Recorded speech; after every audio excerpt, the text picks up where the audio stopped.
They say that when you marry someone, you marry their family too. But nobody warns you about what happens when that family includes a master manipulator who sees you as a threat to their control. My name is Alexander, and this is the story of how my mother-in-law's psychological warfare nearly destroyed my marriage, and how I turned her own tactics against her in the most devastating way possible.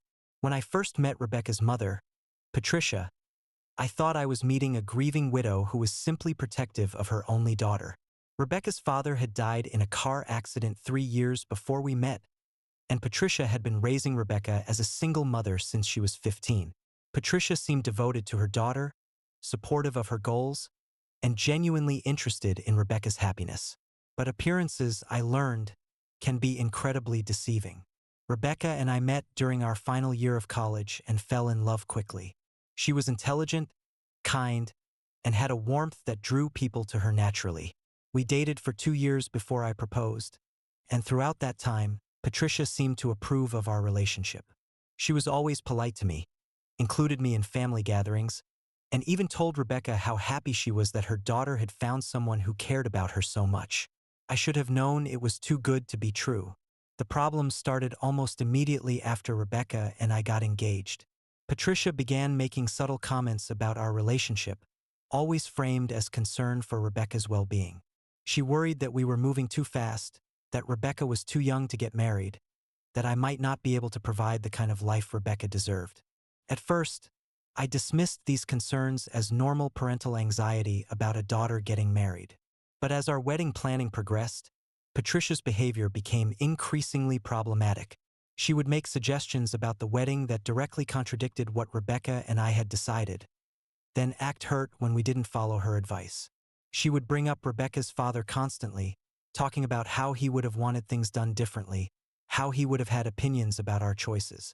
Most manipulatively, she began having what she called health episodes whenever Rebecca and I made decisions she didn't approve of.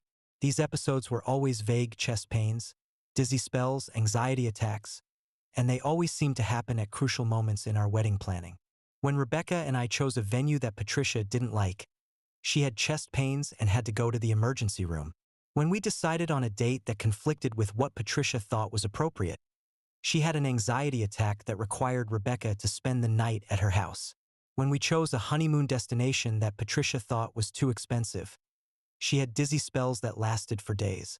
Each time, medical tests showed nothing wrong with Patricia, but the episodes were real enough to cause Rebecca significant stress and guilt. Rebecca would cancel our plans to take care of her mother, postpone important decisions until Patricia felt better, and constantly worry about her mother's health. I began to suspect that Patricia's health episodes were not as random as they seemed, but I couldn't prove anything, and I didn't want to accuse my future mother-in-law of faking medical problems without evidence. The pattern continued after Rebecca and I got married.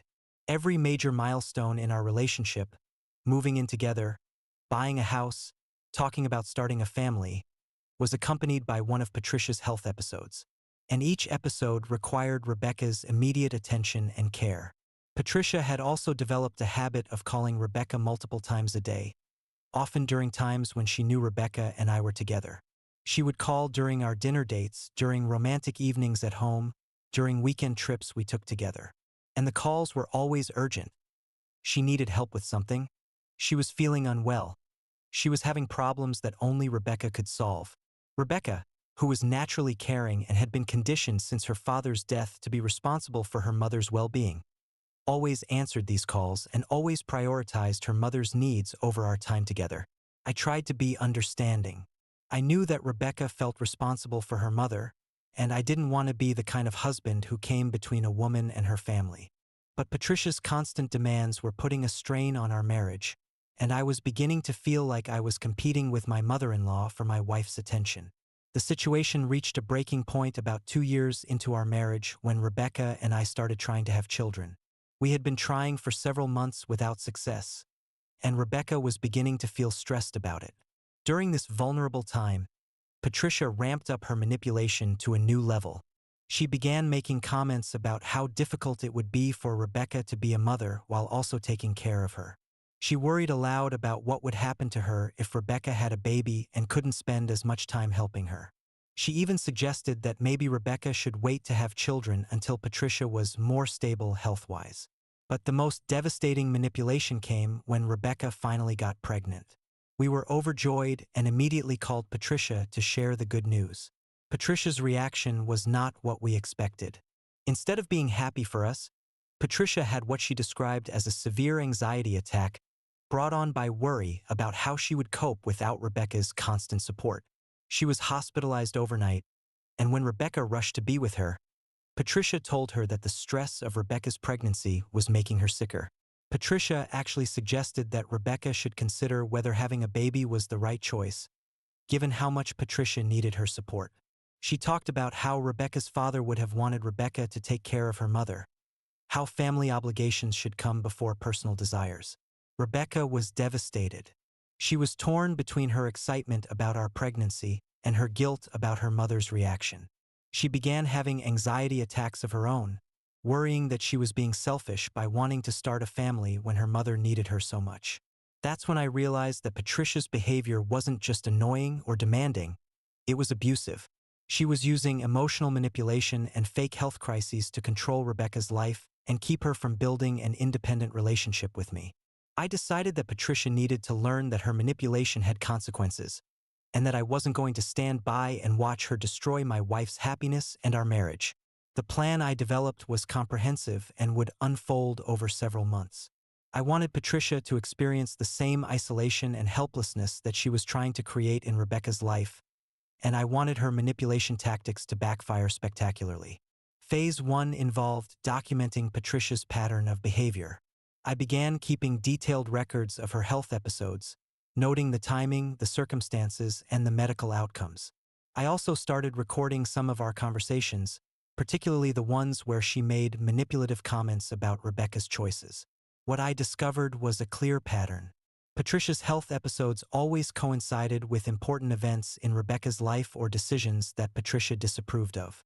The episodes were always vague enough that they couldn't be easily disproven, but serious enough that Rebecca felt compelled to drop everything and rush to her mother's side. I also discovered that Patricia had been telling different stories to different people about her health. She told Rebecca that her doctors were very concerned about her condition, but when I called her doctor's office, claiming to be helping coordinate her care, I learned that her recent tests had all been normal and that her doctor had actually suggested that her symptoms might be stress-related. Phase 2 involved Patricia's social circle. Patricia was very active in her community and prided herself on being seen as a devoted mother and a pillar of strength despite her health problems. She volunteered at several organizations, attended church regularly, and had a wide circle of friends who admired her dedication to Rebecca. I began subtly sharing information about Patricia's behavior with key people in her social circle.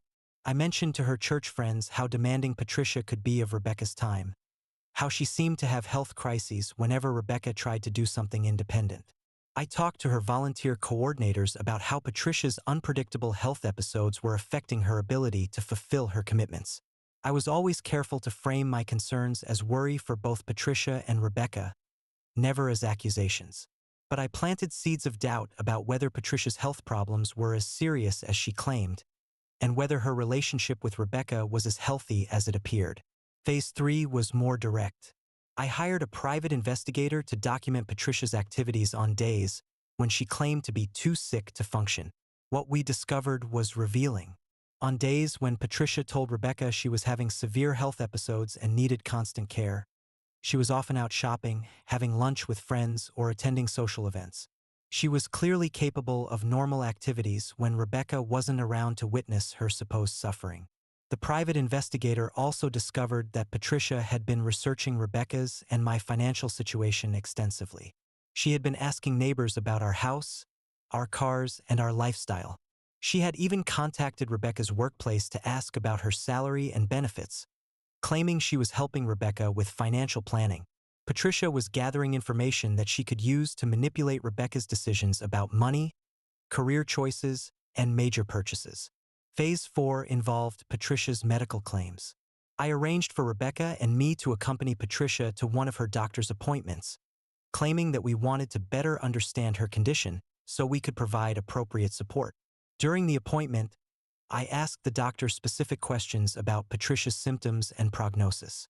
The doctor was clearly confused by some of my questions, because Patricia's medical records didn't support the severity of symptoms she had been describing to Rebecca. When I asked about the chest pains that had sent Patricia to the emergency room during our wedding planning, the doctor had no record of any cardiac issues. When I asked about the anxiety attacks that required Rebecca's overnight care, the doctor said that while Patricia did experience anxiety, it was not at a level that would typically require intensive family support. The doctor actually recommended that Patricia might benefit from counseling to help her develop better coping strategies and reduce her dependence on family members for emotional support. Phase 5 was the most comprehensive. I wanted Patricia to experience the same isolation and loss of control that she had been inflicting on Rebecca. I began systematically undermining her support systems and exposing her manipulation to the people who mattered most to her. I arranged for Rebecca's extended family, her aunts, uncles, and cousins, to learn about Patricia's manipulative behavior. I shared recordings of Patricia's manipulative comments and evidence of her fake health episodes. I showed them how Patricia had been using emotional blackmail to control Rebecca's life and interfere with our marriage. The family's reaction was swift and decisive. They had suspected that something was wrong with Patricia's behavior, but they hadn't realized the extent of her manipulation. They began confronting Patricia about her treatment of Rebecca and demanding that she get professional help for her controlling behavior. I also arranged for Patricia's social circle to discover the truth about her health claims. I shared evidence with her church friends and volunteer coordinators showing that Patricia had been exaggerating her symptoms and using fake health crises to manipulate Rebecca. The response was devastating for Patricia. People who had admired her strength and dedication began to see her as manipulative and dishonest. Her volunteer positions were quietly terminated, and her social invitations dried up. But the most effective part of my plan involved Rebecca herself. I had been carefully documenting Patricia's manipulation and gradually helping Rebecca see the patterns in her mother's behavior. I showed Rebecca the timing of Patricia's health episodes, the inconsistencies in her medical claims, and the evidence of her surveillance of our financial situation. At first, Rebecca was resistant to believing that her mother was manipulating her. Patricia had been using guilt and emotional blackmail for so long that Rebecca had been conditioned to prioritize her mother's needs over her own well-being. But as the evidence mounted, Rebecca began to see the truth about her mother's behavior. She realized that Patricia had been sabotaging her happiness and independence for years, using fake health crises and emotional manipulation to maintain control over her life. The confrontation happened on a Sunday in October, exactly 6 months after I had started documenting Patricia's behavior. Rebecca and I went to Patricia's house to have a serious conversation about her manipulation and its impact on our marriage. Patricia initially tried to deny everything, claiming that she was genuinely sick and that Rebecca was being ungrateful for all the sacrifices she had made as a single mother. But when Rebecca presented the evidence of Patricia's fake health episodes and manipulative behavior, Patricia's facade began to crumble. Patricia then tried a different approach, having what appeared to be another anxiety attack right in front of us. She clutched her chest, claimed she couldn't breathe, and demanded that Rebecca call an ambulance. But this time, Rebecca didn't rush to her mother's side. Instead, she calmly told Patricia that if she was really having a medical emergency, we would call 911, but that we weren't going to be manipulated by fake health crises anymore. Patricia's attack stopped immediately. Faced with the possibility of actual medical intervention that would expose her deception, she abandoned the performance and instead became angry and defensive. She accused me of turning Rebecca against her, of being jealous of their close relationship, of trying to isolate Rebecca from her family. She claimed that everything she had done was out of love and concern for Rebecca's well-being. But Rebecca had finally seen through her mother's manipulation. She told Patricia that their relationship needed to change dramatically, that the constant demands and fake health crises had to stop, and that Patricia needed to get professional help for her controlling behavior. Rebecca also established clear boundaries. She would no longer drop everything to rush to Patricia's side during health episodes without medical confirmation of actual emergencies. She would not tolerate manipulation or guilt trips about our marriage or our decisions to start a family. And she would not allow Patricia to interfere with our relationship or our plans for the future. Patricia's reaction was predictable. She tried every manipulation tactic in her arsenal: guilt, anger, threats, and of course, another fake health episode. But Rebecca held firm, and I supported her completely. When Patricia realized that her manipulation was no longer working, she became desperate. She began calling Rebecca's extended family, trying to turn them against me and convince them that I was abusing Rebecca. But the family had already seen the evidence of Patricia's behavior, and they supported Rebecca's decision to establish boundaries. Patricia also tried to involve Rebecca's friends and coworkers, claiming that I was controlling and that Rebecca was in an abusive relationship. But again, the people who knew us could see that Rebecca was actually happier and more confident now that she was free from her mother's manipulation. The consequences for Patricia were severe and long-lasting. Her social circle had largely abandoned her once they learned about her manipulative behavior. Her family relationships were damaged by her attempts to turn people against me. And most importantly, she had lost the control over Rebecca that she had spent years building and maintaining. Patricia was forced to confront the reality that her manipulation had backfired completely. Instead of keeping Rebecca dependent and under her control, her behavior had driven Rebecca away and destroyed their relationship. Rebecca and I, meanwhile, were finally able to build the independent marriage we had always wanted. Without Patricia's constant interference and manipulation, Rebecca was able to focus on our relationship and our plans for the future. Our daughter was born 8 months later, and Rebecca was able to enjoy her pregnancy and early motherhood without the constant stress of her mother's demands and fake health crises. We established clear boundaries about Patricia's involvement in our daughter's life, making it clear that any attempts at manipulation would result in reduced contact. Patricia did eventually seek counseling, partly because her isolation had become so complete that she had no choice but to address her behavior. The therapy helped her understand how her fear of losing Rebecca had led her to use manipulation and control tactics that ultimately pushed her daughter away. Over time, Patricia and Rebecca were able to rebuild their relationship, but on much healthier terms. Patricia learned to respect Rebecca's independence and our marriage, and she stopped using fake health crises and emotional manipulation to get attention. The experience taught me that sometimes the best way to deal with a manipulator is to use their own tactics against them. Patricia had spent years using isolation, exposure, and loss of control to manipulate Rebecca. When I turned those same tactics on her, she quickly learned how devastating they could be. People sometimes ask me if I regret the way I handled Patricia's manipulation. They wonder if I should have tried to address the situation more directly, if I should have been more forgiving of her behavior, if my response was too calculated and comprehensive.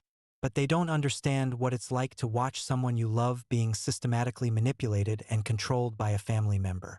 They don't know what it feels like to see your spouse's happiness and confidence being slowly eroded by constant guilt trips and emotional blackmail. Patricia made her choice when she decided to use fake health crises and emotional manipulation to control Rebecca's life. She made her choice when she tried to sabotage our marriage and interfere with our plans to start a family. She made her choice when she prioritized her need for control over her daughter's happiness and well-being. I simply made sure she faced the full consequences of those choices.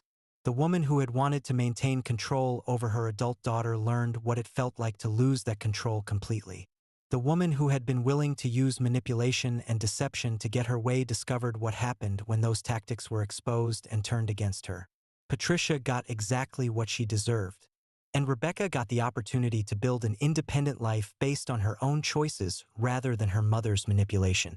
Today, Rebecca and I have been married for 5 years, and we have 2 beautiful children. Our relationship is strong and healthy, built on mutual respect and genuine love, rather than guilt and obligation. Patricia is still part of our lives, but on our terms. She has learned to respect our boundaries and our independence, and she has stopped using manipulation tactics to try to control our decisions. The best revenge against a manipulator isn't necessarily a dish served cold. Sometimes it's simply exposing their tactics and letting them experience the isolation and powerlessness they've been inflicting on others. Patricia wanted to keep Rebecca dependent and under her control, using fake health crises and emotional blackmail to maintain her position as the most important person in her daughter's life. Instead, she learned that manipulation has consequences, and that people who use others eventually find themselves alone. That's a lesson that has served her well, as she's worked to rebuild her relationships on healthier terms. And it's a lesson that has served Rebecca and me well as we've built a marriage based on honesty, trust, and mutual respect rather than guilt and manipulation.